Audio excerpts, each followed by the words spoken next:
ಗಜಕೇಸರಿ ಯೋಗ ಈ 3 ರಾಶಿಯ ಜನರಿಗೆ ಒಲಿಯಲಿದೆ ಅದೃಷ್ಟ. ಜ್ಯೋತಿಷ್ಯದಲ್ಲಿ ಗಜಕೇಸರಿ ರಾಜಯೋಗವನ್ನು ಬಹಳ ಶುಭ ಮತ್ತು ಫಲಪ್ರದ ರಾಜಯೋಗವೆಂದು ಪರಿಗಣಿಸಲಾಗುತ್ತದೆ. ಈ ಯೋಗದ ಪ್ರಭಾವವು ಸಂಪತ್ತು, ಗೌರವ, ಸ್ಥಾನಮಾನ, ಪ್ರತಿಷ್ಠೆ ಮತ್ತು ಪ್ರತಿಯೊಂದು ಪ್ರಯತ್ನದಲ್ಲೂ ಯಶಸ್ಸನ್ನು ತರುತ್ತದೆ. ಮಾರ್ಚ್ 26ರಂದು ಗುರು ಮತ್ತು ಚಂದ್ರನ ಸಂಯೋಗವಾಗುವುದು ಈ ಯೋಗಕ್ಕೆ ಕಾರಣವಾಗುತ್ತದೆ. ಗುರು ಪ್ರಸ್ತುತ ಮಿಥುನ ರಾಶಿಯಲ್ಲಿದ್ದು, ಮಾರ್ಚ್ 26ರಂದು ಚಂದ್ರ ಕೂಡ ಈ ಮಿಥುನ ರಾಶಿಯನ್ನು ಪ್ರವೇಶಿಸುತ್ತಾನೆ.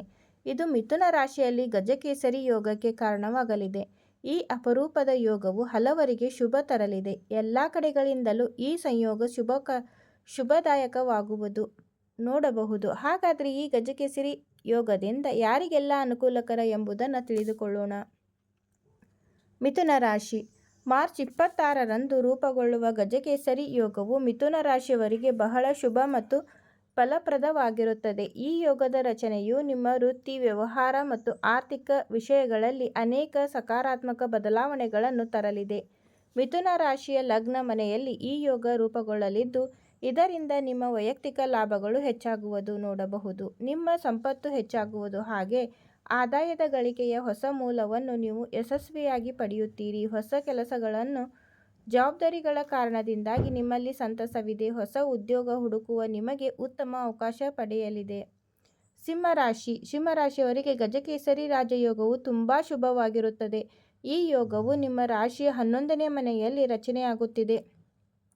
ಇದು ನಿಮ್ಮ ಬಹು ಸಮಯದ ಆಸೆಗಳನ್ನು ಈಡೇರಿಸಿಕೊಳ್ಳಲು ಶುಭ ಸಮಯ ಆಗಿರಲಿದೆ. ಎಲ್ಲಾದರೂ ಸಿಲುಕಿರುವ ನಿಮ್ಮ ಹಣ ಈ ಕೈ ಸೇರಲಿದೆ. ಹಾಗೆ ದೇವಾಲಯ ಭೇಟಿ ಸಾಧ್ಯತೆ ಇದೆ. ಶುಭ ಕಾರ್ಯಗಳ ಸಂಬಂಧ ಪ್ರಯಾಣಗಳು ಹೆಚ್ಚಾಗಲಿದೆ. ನಿಮ್ಮ ಸಾಲದ ಪ್ರಮಾಣ ಇಳಿಕೆಯಾಗುವುದು ನೋಡಬಹುದು. ನಿಮ್ಮ ಆರ್ಥಿಕ ಪರಿಸ್ಥಿತಿ ಬಲಗೊಳ್ಳುತ್ತದೆ. ಹಠಾತ್ ಆರ್ಥಿಕ ಲಾಭದ ಅವಕಾಶಗಳು ಹೆಚ್ಚಾಗುತ್ತವೆ. ನಿರುದ್ಯೋಗಿಗಳಿಗೆ ಈ ಸಮಯದಲ್ಲಿ ಉತ್ತಮ ಅವಕಾಶಗಳು ಸಿಗಲಿದೆ. ಕನ್ಯಾ ರಾಶಿ. ಕನ್ಯಾ ರಾಶಿಯವರಿಗೆ ಗಜಕೇಸರಿ ರಾಜಯೋಗವು ಅನುಕೂಲಕರ ದಿನಗಳ ತರಲಿದೆ. ನಿಮ್ಮ 10ನೇ ಮನೆಯಲ್ಲಿ ಈ ಯೋಗ ರೂಪುಗೊಳ್ಳುವುದು ವೃತ್ತಿ ಹಾಗೂ ವ್ಯವಹಾರದಲ್ಲಿ ಲಾಭ ತರಲಿದೆ. ನಿಮ್ಮ ವ್ಯಾಪಾರ ಸಂಬಂಧ ಕಷ್ಟಗಳು ದೂರವಾಗಲಿದೆ. ನಿಮ್ಮ ಕುಟುಂಬ ಮತ್ತು ಸಮಾಜದಲ್ಲಿ ನೀವು ಸ್ಥಾನಮಾನ ಮತ್ತು ಪ್ರತಿಷ್ಠೆಯನ್ನು ಪಡೆಯುತ್ತೀರಿ. ವಾಹನ ಖರೀದಿ ಆಲೋಚನೆಯಲ್ಲಿದ್ದ ಮಂದಿಗೆ ಈ ಸಮಯದಲ್ಲಿ ಹಣ ಒಗ್ಗೂಡಲಿದೆ. ಮನೆ ನಿರ್ಮಾಣ ಸಂಬಂಧಿತ ಅಡ್ಡಿಗಳು ನಿವಾರಣೆಯಾಗುತ್ತವೆ. ದಾಂಪತ್ಯದಲ್ಲಿ ಸಂತಸ ನೋಡುವಿರಿ. ಯಾವುದೇ ಘೋರ, ನಿಗೂಢ, ಗುಪ್ತ, ಕಠಿಣ ಸಮಸ್ಯೆಗಳಿಗೆ ನಮ್ಮ ಗುರೂಜಿಯವರಿಗೆ ಕರೆ ಮಾಡಿ ಅಂತಿಮವಾಗಿ ಪರಿಹಾರವನ್ನು ಮಾಡಿಕೊಡ್ತಾರೆ.